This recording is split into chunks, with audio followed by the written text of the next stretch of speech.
আমার কথা এর সাথে আমি একটা আপনাদের যখন পেয়ে চাই দাঁড়ান, ভোট কি তারা জানে না?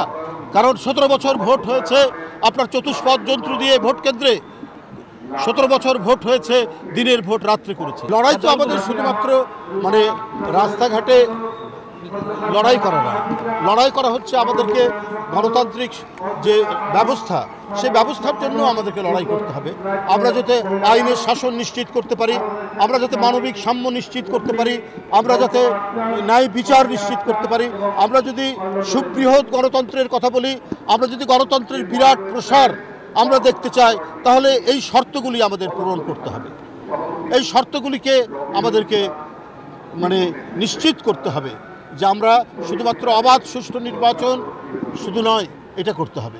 এবং পাশাপাশি আমি মনে করি এখন একটু অন্তর্বর্তীকালীন সরকার, এই সরকারের দায়িত্ব হচ্ছে যে একটু অবাধ সুষ্ঠু নির্বাচন করা, এবং তার সাথে আরও কিছু আনুষঙ্গিক কাজ আছে, বিভিন্ন সংস্কার আছে, যেটা প্রয়োজনীয় সংস্কার সেটা আমার মনে হয় যে সময় আছে সে সময়ে করা সম্ভব।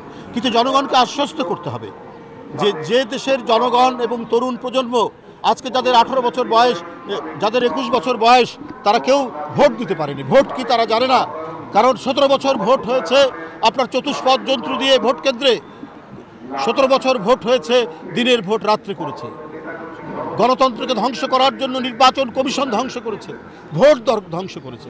সুতরাং এগুলোকে নিশ্চিত করা, জনগণের মধ্যে আস্থা তৈরি করার জন্যই একটি অবাধ সুষ্ঠু নির্বাচন, একটি ইনক্লুসিভ নির্বাচন, সবার কাছে গ্রহণযোগ্য নির্বাচন, এটা নিশ্চিত করতে হবে।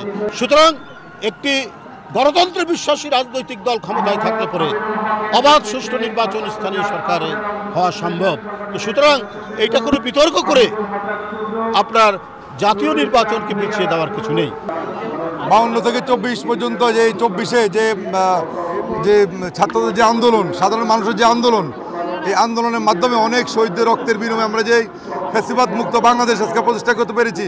আমরা চাই আগামী দিনে সকলে ঐক্যবদ্ধভাবে, সকল ভেদাভেদ ভুলে আমরা একটি সুন্দর বাংলাদেশ এদেশের মানুষকে আমরা উপহার দিতে চাই, যেখানে সকলে মিলে স্বাধীনভাবে তাদের গণতান্ত্রিক অধিকার আদায় করতে পারে।